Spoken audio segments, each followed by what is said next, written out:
Well, we back from halftime, and like we promised you guys before half, anytime we get into the locker room, we like to make a few adjustments. But Pat P, we got to make some big time adjustments because we didn't add an addition to the defense. We added a big time addition to the offense. Yeah. Two-time Pro Bowler from Michigan State University. Vikings starting quarterback. He's actually the second quarterback that we've had on our show, All Things Covered. The first was Jameis Winston. And he's also a new teammate of our very own, Patrick Peterson. Captain Kirk is what I like to call him. Kirk Cousins joined us here on the show, All Things Covered. Captain Kirk, how you doing? I'm doing well, B-Mac. Thanks for having me on. Pat P, good to see you, man. Looking forward to having you be in Minnesota and finally getting to be on the same team instead of having to go against you. Right. It's definitely a pleasure to be on the same squad for sure. Yeah, and talking about being on the same team, Kirk, what was your reaction when you heard the news All-Pro future Hall of Famer Pat P was joining you there in Minnesota? And how does his golf game fit into plans? Because I've heard you mention that you really, you have his golf game in high regard. So, what was your reaction of your new teammate? And then when you factor in the golf game, what was your reaction there?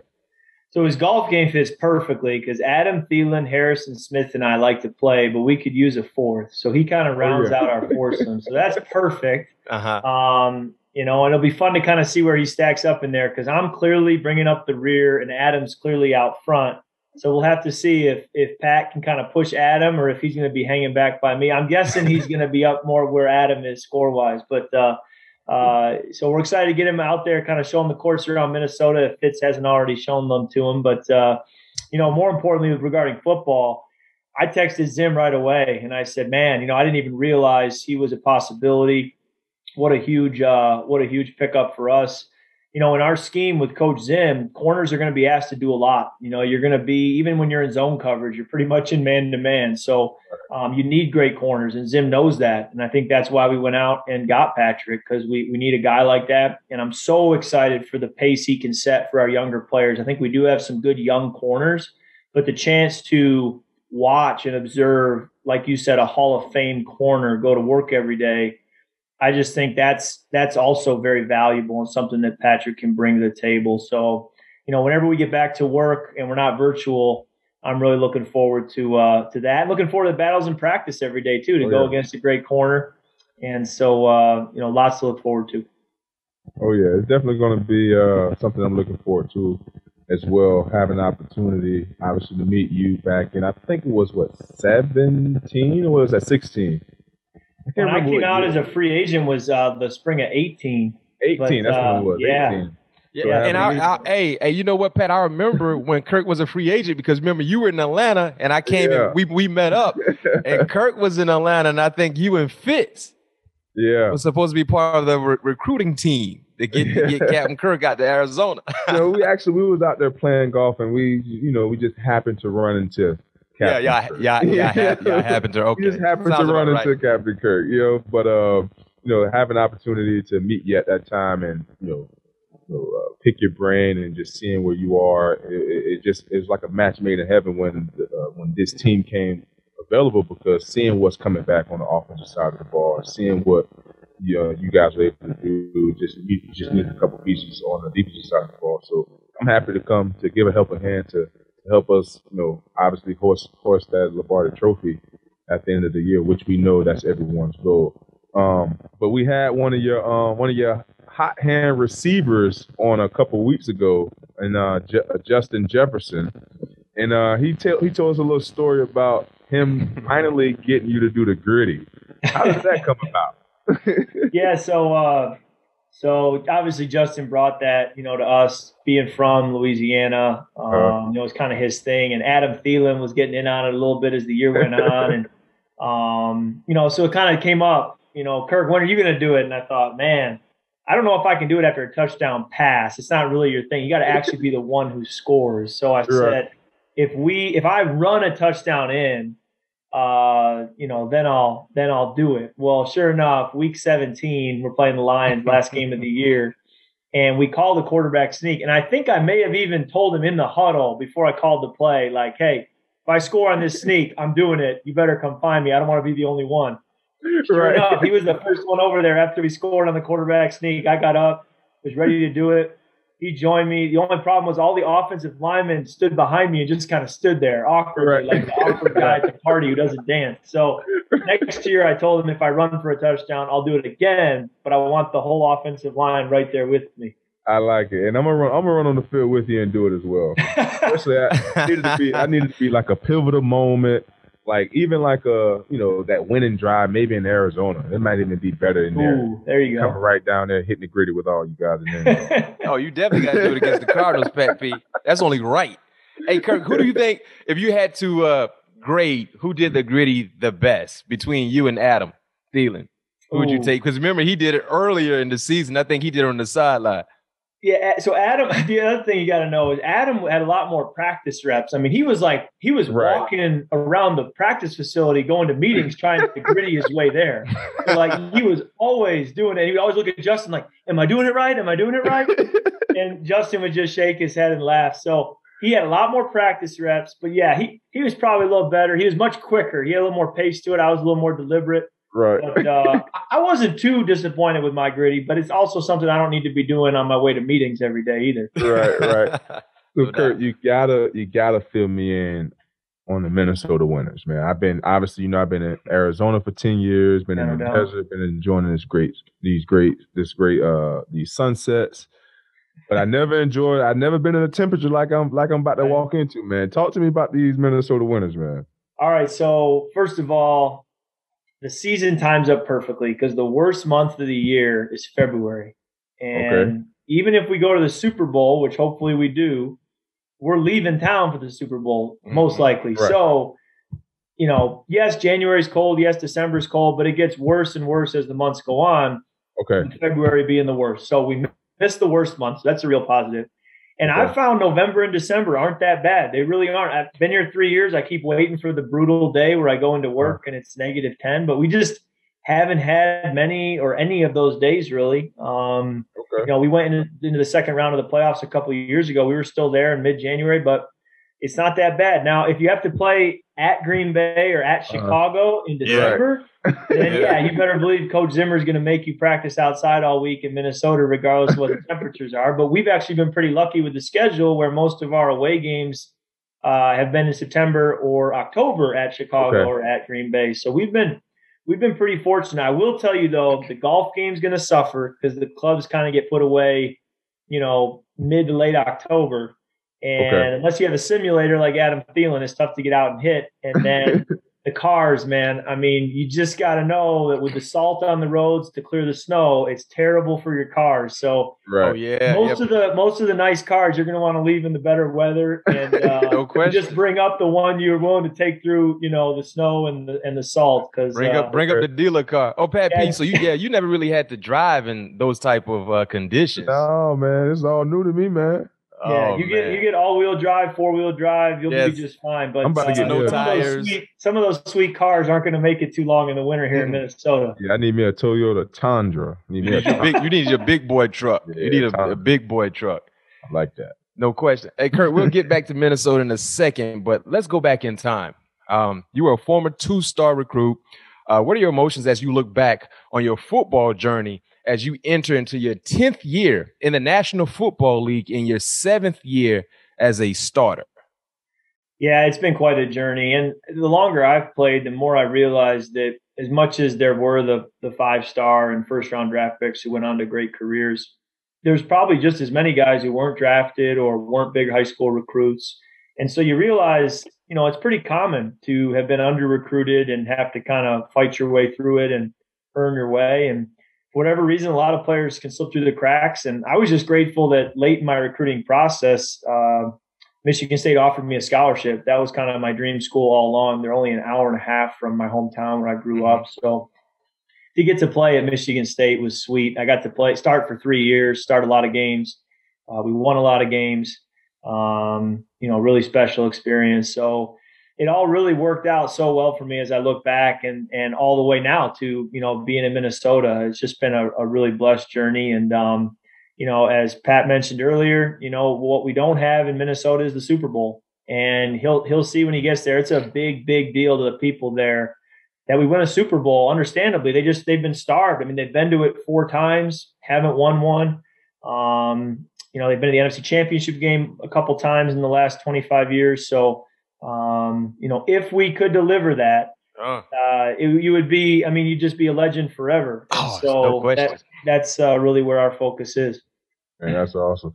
And Kirk, well, you had the opportunity to do something in college football that many college quarterbacks wasn't able to do, and that's go undefeated against Michigan. Tell us a little bit about that tradition, and tell us a little bit, about the rivalry.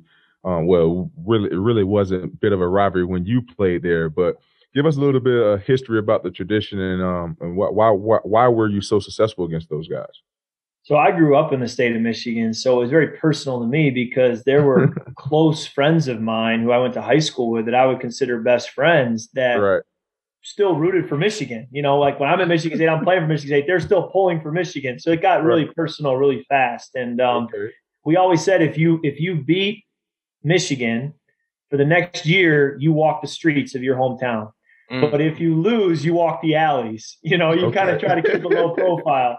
So, we all said we want to walk the streets. And then we felt, hey, if we can sweep these guys, we could walk the streets the rest of our lives and say, hey, we went undefeated against them. So that was kind of a goal for us. And, I was never recruited by Michigan. I don't even know they sent me one letter. So there was also a bit of that chip on your shoulder to say, hey, if they weren't going to recruit me then, I want them to know me now. And, I have a lot to thank for teammates and coaches and everybody around me who kind of helped us be able to beat them when we did. And it's a great rivalry back and forth. Some years they get us, some years we get them. But every year, you walk the streets or the alleys, depending on how it goes. Right. Yeah. And Kirk, speaking of Michigan State, there's a famous photo, I think, during your freshman year's summer camp featuring 3 future NFL QBs, 2 Super Bowl winners, and Brian Hoyer and Nick Foles. Many people forget that Nick Foles was at Michigan State before he transferred to Arizona. But talk about that competition. How did that competition with those 2 guys prepare you for what you would face in the National Football League? Yeah, I came in, like I said, as a freshman, kind of as an under-recruited guy, 2-star player, and I'm looking at, future Super Bowl winners. Brian Hoyer has had I think a 13-year career in the NFL, Nick Foles, Super Bowl MVP. And I'm kind of measuring my game off of these guys. And I'm saying, man, it's hard to play. Like, I'm not that good. Looking back, I didn't realize these guys were going to have, both have double-digit years in the NFL. Mm-hmm. So it was a competitive room, a lot of good football, a lot of good quarterbacking. And I think for me, it was such a blessing because while it was competitive and I didn't know what I'd ever get on the field, it really set the bar high. So I was able to see every single day as I watched those guys play, what it could look like, what it should look like. And, I think a big reason why I've played in the NFL is because I was around NFL type quarterbacks in college, and it kind of helped challenge me and raise my level of expectation while I was still trying to get there. So with NFL draft almost here, what piece of information that you can give the draftees, and also tell us a little bit about your draft story, being drafted behind a Heisman Trophy winner in RG3. Yeah, I would kind of tell any rookie now that it's a marathon, not a sprint. And, everything in you wants to make sure you get a big signing bonus, that you get all these marketing opportunities right away, that everything kind of clicks into place your rookie year. And that's great. If that happens, that's great. But also understand that it's a long journey. And if you're worth, the high pick, you better still be around 10 years later. Right. And so, I think there's, we need to kind of change our focus as a young player to say, hey, what are the habits I need to have and the approach I need to have, thinking about the long game and how to be successful at my position, at my job, day in and day out for a decade or more, instead of just trying to treat it like a sprint. And I think that would help a lot of players, be pros about how they go about their business when they come in. And my draft story was unique. There were 8 quarterbacks, if I remember right, that really had a chance to be good NFL quarterbacks coming out of college the year that I came out. And it wasn't so much a question of, which round will I get drafted in or which team will I go to, although that's important. It was more of those 8 guys, because we're all kind of lumped in together. Where will I go 1 through 8? Will I be the 5th quarterback, the 6th quarterback taken? Where will that be? And I know a lot of position groups kind of look at it the same way. I mean, I look at Justin Jefferson last year. He was the 5th wide receiver taken. Mm-hmm. And looking back, clearly he was not the 5th best wide receiver in the draft. He was much better than that. But for whatever reason, he was the 5th one taken. And, I was the same way. I ended up, of those 8 guys, I was the 8th one taken. And it was still early in the 4th round. I mean, that isn't late in the draft. Early in the 4th round is not half bad. But I remember being a little bit disappointed that of those 8 guys, I was viewed by, the 7 teams that picked ahead, that I was viewed as the 8th guy. And do you remember the 8 quarterbacks, Kirk? What's that? Can I name them? Do you remember the 7? Oh, yeah. Can you name them? I can name them. You've got Andrew Luck, obviously was on his way to a Hall of Fame career. Robert Griffin was, Rookie of the Year and Pro Bowler his rookie year. Has played a long time. Then you got Ryan Tannehill, who had a Pro Bowl career. And then it was Brandon Weeden, who went to Cleveland in the 1st round. Brock Osweiler in the 2nd round. Yep. And then it went Russell Wilson and Nick Foles, a couple of Super Bowl winners. And then I went in the 4th round. So it was a pretty productive draft. Wow.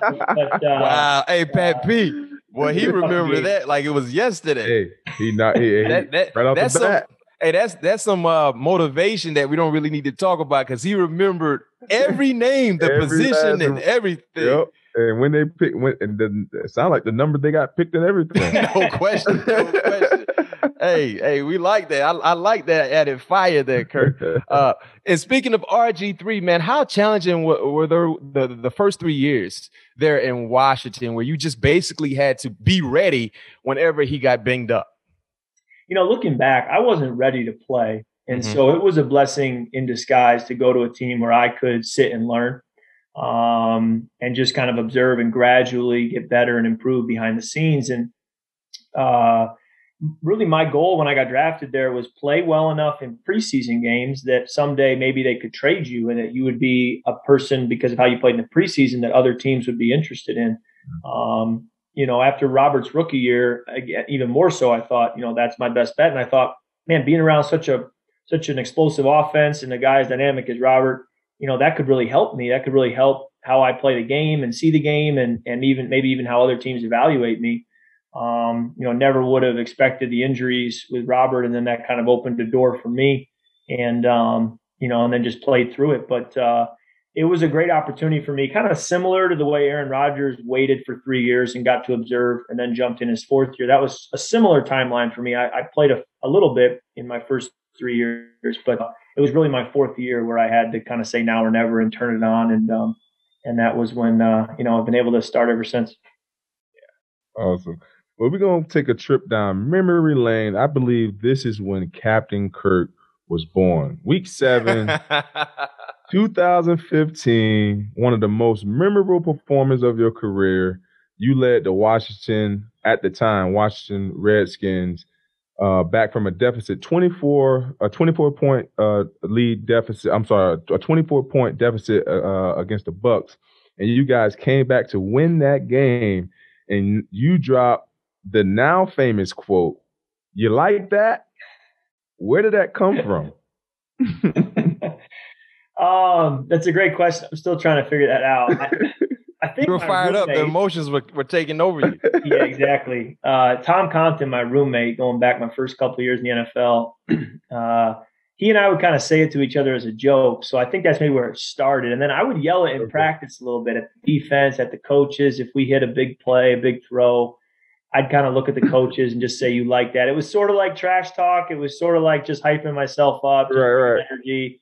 So when I said it, I think my teammates really weren't surprised by it. And they were kind of thinking, well, yeah, we've heard Kirk say that kind of half joking, half serious all through practice this year. But when I did it, I truly did not realize there was a camera in that part of the tunnel. I thought back there it was pretty low key. And so I pointed at a person in the media in Washington who actually is a great guy. I really like him a lot. But pointed at him and just said, "You like that?" Obviously, there's a little bit of just, we were being booed when we were down 24-0. You obviously have a lot of people who are questioning if you can play, if you belong in the league, if you should be starting for Washington.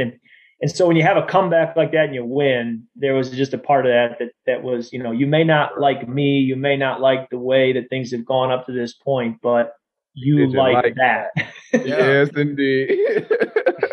Hey Kirk, did you get some T-shirts made or anything like that? Did you get that? Yeah. Well, first of all, I had I said it, went inside the locker room, went on with my normal post-game routine. It didn't get brought up post-game with the media.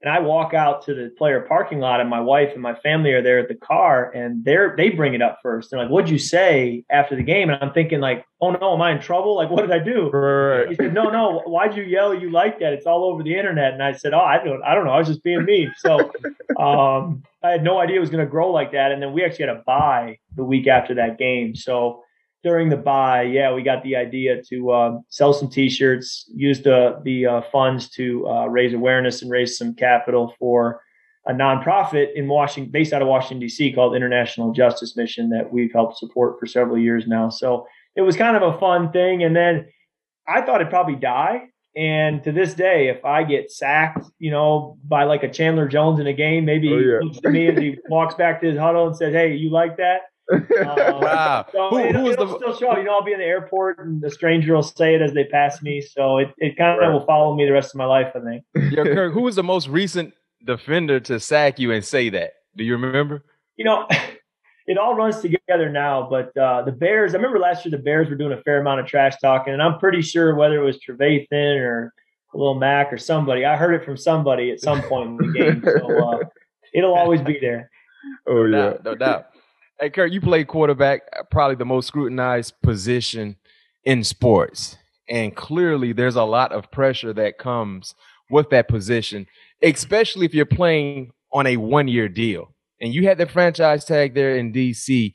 What was your mentality, playing with that tag over your head?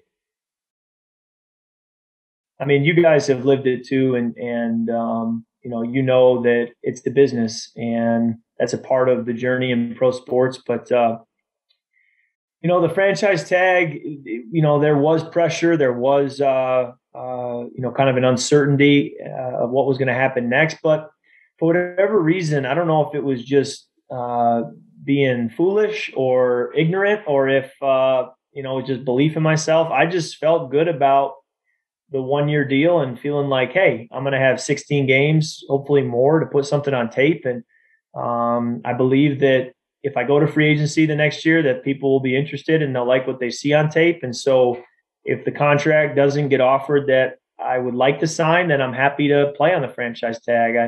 When I first kind of entered that journey of free agency back in the end of 2015, start of 2016, I would have never thought that it'd go 2 franchise tags and then to free agency. But that's the journey it was, and I'm so glad it went that way, because it's enabled me to play with the great players I've played with and end up in Minnesota and be talking to you guys right now. So it's truly a blessed journey. Hey Kirk, in those 2 years, I can't remember what your tag was. I think it was under. You made almost over $40 million in those 2 years? Yeah, it was a little north of that. Yeah. Hey Pat, he said a little north of that. A little north. Hey. Go ahead, Pat. Going back to that, because me and Mac talked about this numerous of times about the franchise tag.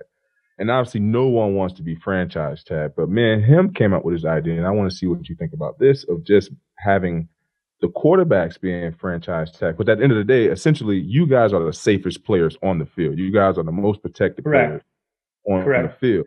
How do you feel about, taking do you have any input on the franchise tag in the future, regarding the NFL? Yeah, I hear what you're saying too, because it makes sense. I mean, that was part of the reason I was willing to go with the franchise tag, is I knew I wasn't playing defensive line. I knew at quarterback it's a little bit different conversation than if you're playing most of the other positions. So that was certainly part of it as well. But yeah, and that's the big thing is, with the NFLPA and the NFL and those discussions and negotiations, is those little pieces of the CBA, the collective bargaining agreement, are, things like the franchise tag. And is there a way to do away with it for players? And, those kinds of things can hold up a negotiation. And then eventually the union has to decide if it's worth it or not. But it's the kind of thing that if the players were to get, players would be really happy with that opportunity to go to free agency as a younger player, healthy. I think it would make a big difference, especially like you said, for the non-quarterbacks. So, I do think it would have some merit, and I bet a lot of players would get behind it. At what point, Kirk, did you realize your time was done in Washington? The day I found out they traded for Alex Smith, I really thought that there was still a chance I'd be back in Washington. I did want to go to the market. I did want to see what was out there. I did want to know what, could be, and allow my agent to talk to other teams. But it didn't mean that I wanted to leave Washington. There's a difference. There's a difference in going out and seeing what the market has and truly wanting to leave somewhere. I just wanted to go see the market because of being franchise tagged. I hadn't been able to do that. So, we told Washington that, we communicated, I'm going to go to the market. I said that publicly, and pretty shortly thereafter, they traded for Alex Smith, and to their credit, they said, we just can't wait. We can't be left in free agency, planning on getting you back, and then you're gone. And now what do we have? So they were proactive, to their credit, went and got Alex Smith to make sure that they had a plan. And then that obviously, sealed my fate to know that I was leaving. And it really also made you kind of say, okay, like, we got to go find somebody in free agency because the door just closed to go back to where I've been. And that was really when I knew, when they traded for Alex Smith. So why Minnesota? Great question. I remember we looked at, there were really 4 teams, the Jets, the Broncos, the Cardinals, and the Vikings. And as we did our homework and kind of looked at the situations we'd be walking into, we felt that that 3 of the 4 teams would be a double, if you were to say baseball terms. Like, they were going to be pretty good opportunities, but we felt that one was a home run, and that was Minnesota. And it was just the combination of all the factors that affect, your experience playing pro football, especially as a quarterback, knowing you're so dependent on all the pieces around you. And we just felt like Minnesota was a home run. And, to Minnesota's credit, they helped, make it work and make it worth our while. And it really worked out. Yeah, they made it worth what? Guaranteed $80 million, right?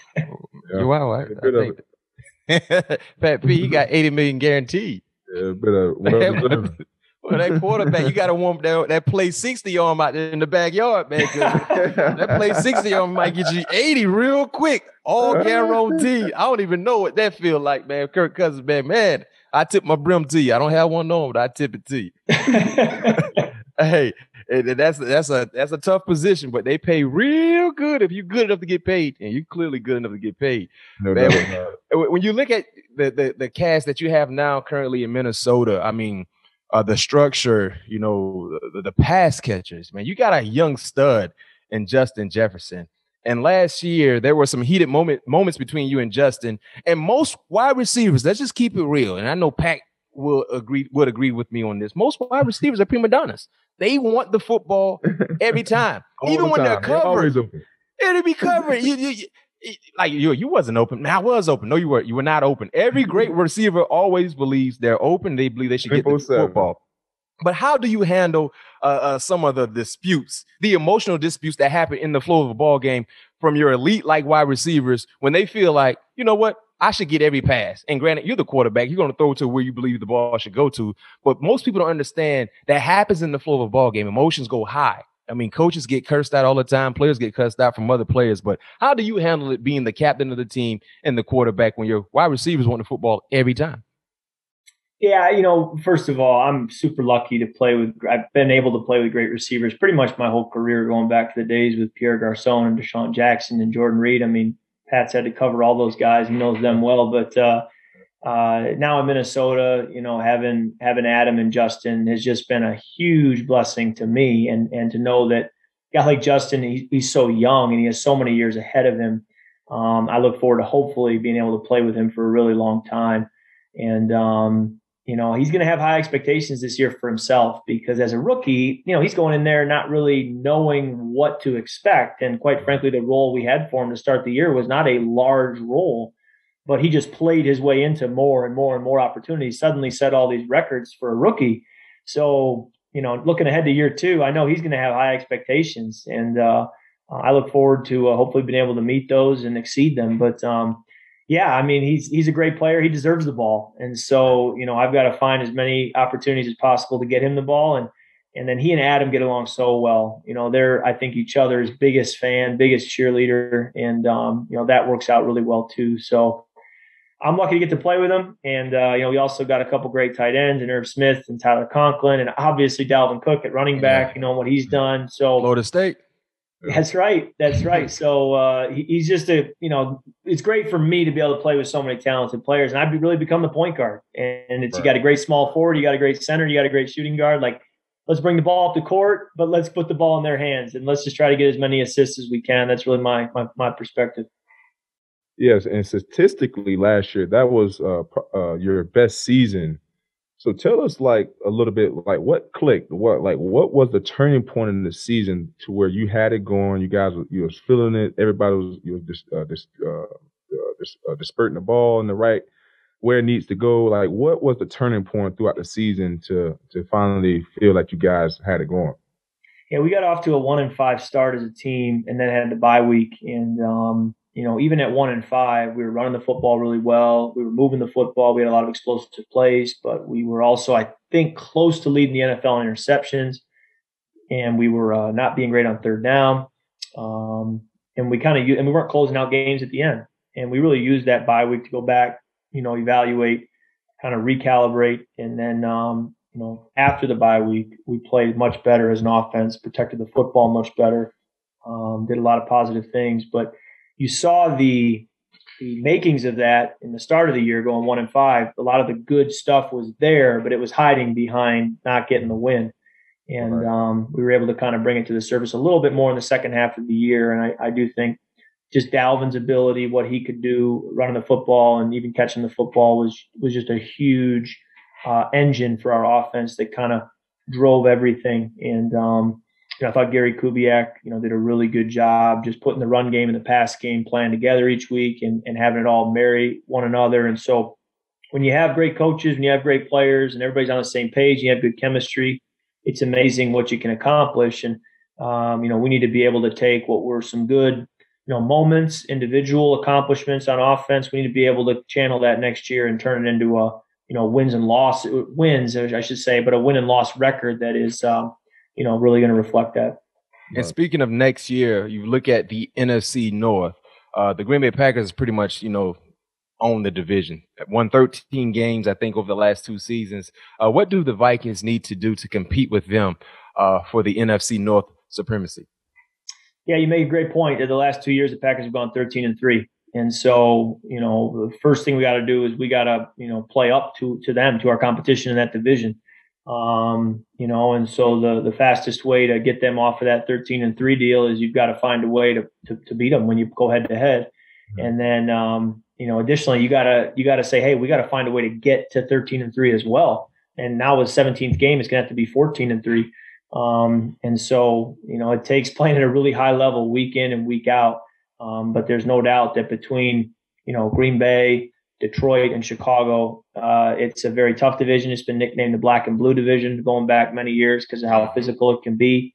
And, we've got to measure up. And under Coach Zimmer, this organization has, but we've got to do it against good competition.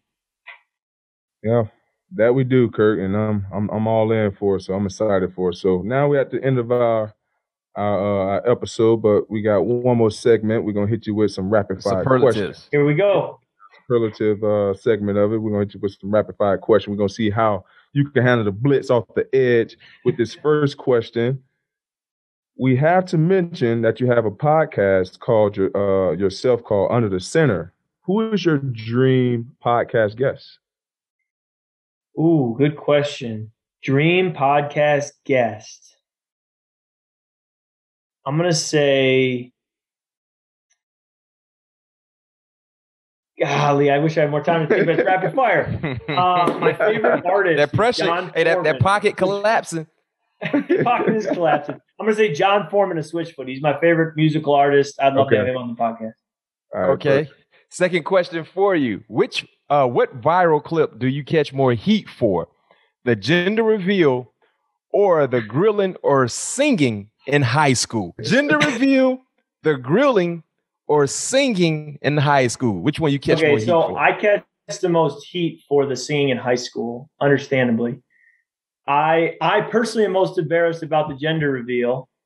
And the grilling, I really feel I need to defend myself on this one. I still stand to believe that there's a place for using aluminum foil on a grill at certain times. So that's my stance. I'm sticking to it, but I definitely catch the most heat for the high school singing video. And what was the song again? I mean, there were a few of them, man. That's how bad it was. But Pretty Woman, was one of them. And then I was singing a song from a musical called Oklahoma. Okay. Yeah, I mean, I would just, if it was my choice, those would just disappear from the internet, but they're not going anywhere. Hey, but Kirk, man, Pat P, he refers to himself as the pit boss. So, maybe he can kind of show you some of his grilling technique. Okay. That's another thing we can do. We can golf, we can grill. I'd love to check out some of your cars. So if you do want to bring up one or two, I'd love to see them. So I'll bring up a couple before that Tundra hits us, so for sure. All right, Kirk, we know you had the opportunity to play in a couple Pro Bowls, but what is your best hustle play in Pro Bowl history? Oh, when I tracked down Aqib Talib. Yeah. So we're coming down to try to win this thing, and I know if we win this thing, I got a chance to get in a car as MVP of the game. So I'm excited. I'm trying to get this car. I'm still a young player in the league at this time, and I throw it. The ball is kind of behind Jimmy Graham. It gets hit up in the air. I think Lorenzo Alexander picks it off, pitches it to Aqib Talib. And I don't know. I wasn't thinking Pro Bowl. I was just thinking play football. Don't let a guy, you got to cover on an interception. So I just start doing my best Forrest Gump, chasing after Aqib Talib. And, I felt like I was sneaking up on him. So I just go for the strip like I think Petey did in Remember the Titans. I just go for the strip. And I think we knocked it out. But at that point, my chance at MVP, my chance at winning the Pro Bowl was over. So it was all for naught. And Lisa Salters interviewed me after the play, like, why are you doing that in the Pro Bowl? Like, just don't do that. And I was like, I don't know. I wasn't even thinking. I was just playing. Right. Yeah. It's a great play. Don't worry. We will have that for our viewers to check this out. Yeah. 2017. I think it was 2017. If I'm Aqib Talib, though, I'm kind of mad at me. I'm like, dude, it's the Pro Bowl. Let me score a touchdown when I do that. So I've never apologized to him for that, but I probably should.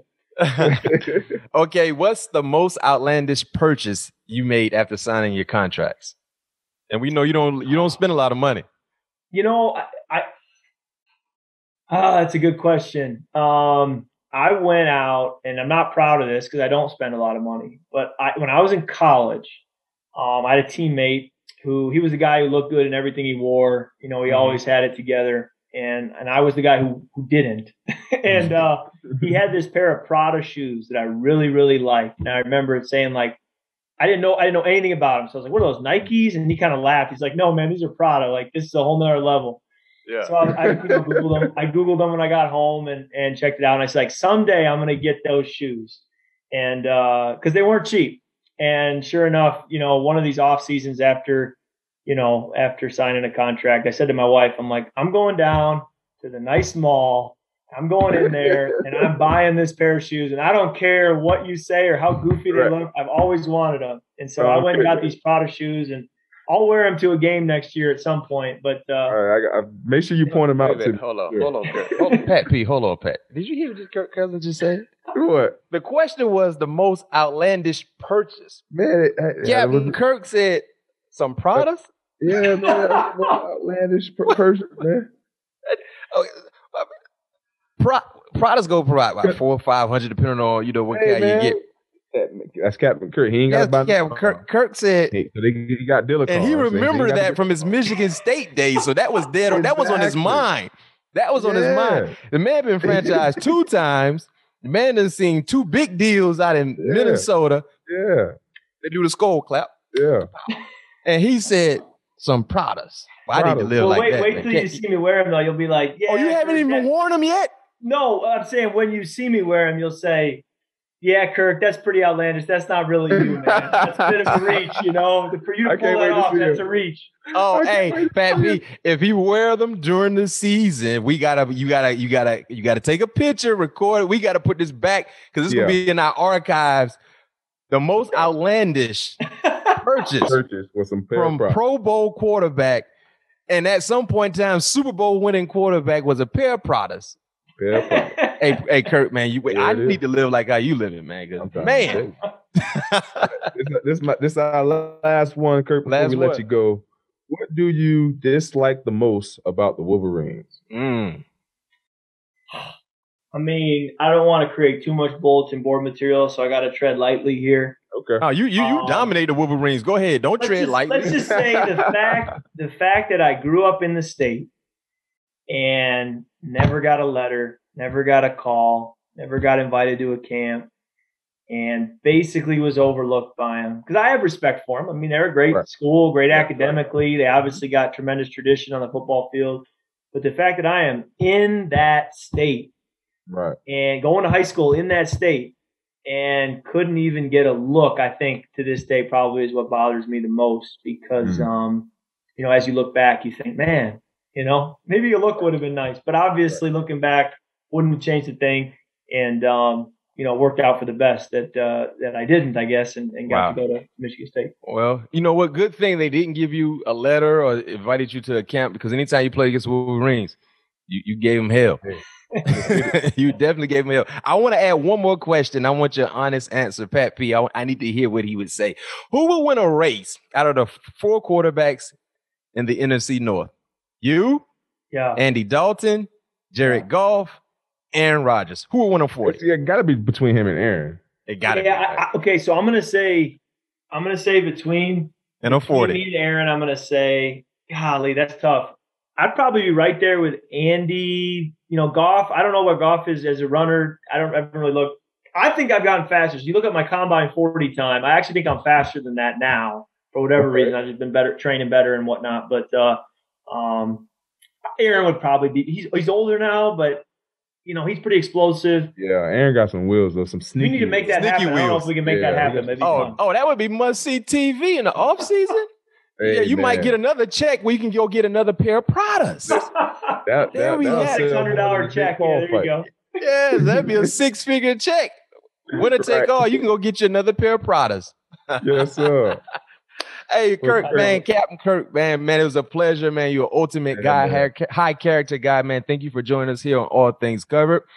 Can't wait for Pat P to get up there with you guys in Minnesota so you can put together that process to go hoist a sticky Lombardi. It's sticky because by the time it's passed around from so many different players, so many handprints on it, people kissing it, it's sweaty, but it's the sticky Lombardi. No other better feeling than that in professional sports. But best of luck to you. And let's go. I'm a Viking fan now, so you know what I mean. I gotta go get me some Viking jerseys, and let's go ahead and what Super Bowl is in La La Land, L.A. Yeah, La La Land. Yeah, I think so. Oh, that'd be nice. Let's do it, baby. Let's do it. All right, appreciate you guys having me on. Y'all do a great job, and cannot wait to get to work and like you said, get that sticky Lombardi like Mike Tomlin used to say. Yes, sir. The sticky Lombardi. Yes, Thank you, Kirk. All right, guys. We'll see you.